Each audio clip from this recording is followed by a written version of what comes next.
Welcome to Forklift Training, Specialized Units and Attachments. For detailed information about how to complete this course and use all of its features, select Help. To proceed through this course, select the Next button. In today's world, manufacturing and warehouse facilities are maximizing space and developing new ways to move materials. The units that operate in those facilities are specialized for the specific work, and you'll need to know how to operate them safely.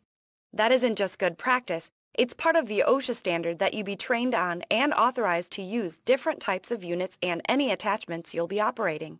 This is an introduction to specialized units and attachments.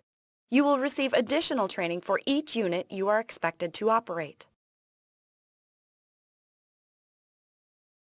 This course is designed to help you operate specialized units and forklifts with attachments in a safe way, protecting yourself and your coworkers from the potential hazards associated with their use. After completing this course, you will be able to explain different operating techniques with specialized units and discuss how attachments alter the safe operation of a forklift.